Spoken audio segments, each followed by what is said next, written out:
নমস্কার বন্ধুরা, আমার চ্যানেলে সবাইকে স্বাগত। আর আপনারা দেখছেন আহিস কুকিং ওয়ার্ল্ড।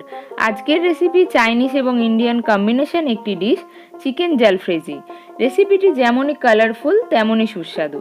তাহলে চলুন দেখে নিই এই রেসিপিটি বানাতে আমাদের কি কি লাগছে। এখানে বোনলেস চিকেন নিয়ে নিয়েছি 500 গ্রাম, একটু মোটা মোটা করে কাটা। ক্যাপসিকাম নিয়ে নিয়েছি অর্ধেকটা কিউব করে কাটা। দুটো মিডিয়াম সাইজের পেঁয়াজকে একটু মোটা মোটা করে স্লাইস করে কাটা। Red bell pepper half cube করে কাটা। 5 থেকে 6টা কাঁচা লঙ্কা একটু বড় বড় করে কুচি করে কেটে নিয়েছি। রসুন 1 টেবিল স্পুন জুলিয়ান করে কাটা। 1 টেবিল স্পুন আদা জুলিয়ান করে কাটা। 2 টেবিল স্পুন ধনে পাতাকে কুচি কুচি করে কেটে নিয়েছি। আর নিয়ে নিয়েছি হলুদ গুঁড়ো 1 টিস্পুন, সাদা তেল 1 কাপ, লঙ্কার গুঁড়ো 1 টিস্পুন, গরম মশলার গুঁড়ো হাফ টিস্পুন, ধনে গুঁড়ো 1.5 টিস্পুন, কাশ্মীরি লঙ্কার গুঁড়ো 1 টিস্পুন, জিরে গুঁড়ো 1 teaspoon, tomato ketchup 5 tablespoon আর নুন দিয়ে দেব স্বাদ মতো। এখন আমি রান্নাটা করে নেব। তার জন্য এখানে কড়াইয়ের মধ্যে তেল দিয়ে দিলাম এবং তেল গরম হয়ে গেলে আমি এক এক করে চিকেনের পিসগুলো এখানে দিয়ে দেব। আমি একসাথেই এখানে চিকেনের পিসগুলো অ্যাড করে দিচ্ছি। একটু ফাঁকা ফাঁকা করে দিতে হবে, তাহলেই হবে। এবং খুব ভালো করে আমি ভেজে নিচ্ছি চিকেনগুলোকে। ততক্ষণ ভেজে নেব যতক্ষণের কালারটা না চেঞ্জ হয়ে যাচ্ছে। চিকেনের কালারটা এইভাবে চেঞ্জ হয়ে গেলে আমি এর মধ্যে দিয়ে দেব হলুদ গুঁড়ো, লঙ্কার গুঁড়ো এবং পরিমাণ মতো নুন। এরপর হাই ফ্লেমে আমি 2 মিনিট মতো রান্নাটা করে নেব এবং তারপর আমি চিকেনের পিসগুলো তুলে নেব। দেখুন খুব সুন্দর কিন্তু ভাজা হয়ে গেছে। আমি এগুলো চিকেনগুলো তুলে নিচ্ছি একটা বাটির মধ্যে এবং আমি সাইড করে রেখে দেব।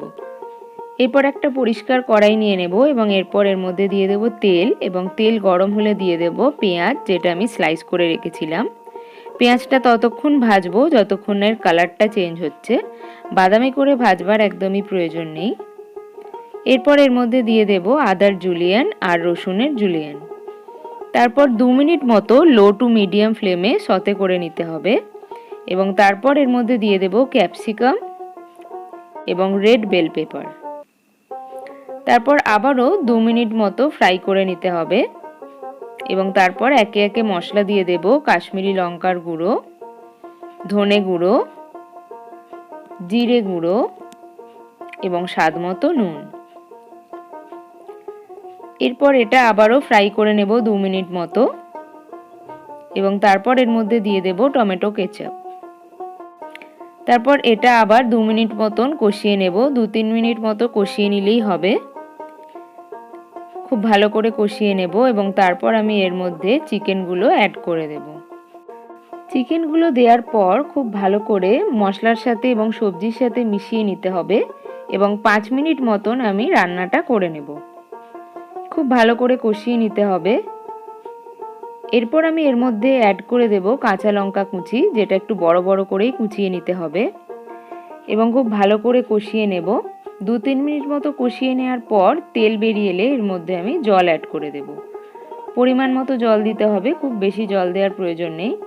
এরপর ঢাকা দিয়ে 6-7 মিনিট মতো রাখতে হবে চিকেনগুলো সিদ্ধ হওয়ার জন্য। দেখুন চিকেনগুলো কত সুন্দর সিদ্ধ হয়ে গেছে এবং তেল খুব ভালোভাবে বেরিয়ে এসছে। এরপর আমি এর মধ্যে অ্যাড করে দেব গরম মশলার গুঁড়ো এবং খুব ভালো করে মিশিয়ে নিতে হবে। আর সবশেষে দিয়ে দেব ধনেপাতা কুচি এবং খুব ভালো করে মিশিয়ে নিলেই চিকেন জালফ্রেজি রেডি। এই চিকেন জালফ্রেজি আপনারা রান, রুটি বা রাইসের সাথে অবশ্যই ট্রাই করতে পারেন। আর রেসিপিটি যদি ভালো লাগে তাহলে লাইক, শেয়ার আর কমেন্ট করতে ভুলবেন না। আর চ্যানেলে নতুন বন্ধু হয়ে থাকলে চ্যানেলটিকে সাবস্ক্রাইব করে পাশে থাকা বেল আইকনটিকে প্রেস করে দেওয়ার জন্য অনুরোধ রইল। ভালো থাকবেন, সুস্থ থাকবেন আর আমার রেসিপিগুলো বাড়িতে অবশ্যই ট্রাই করবেন। Thank you for watching.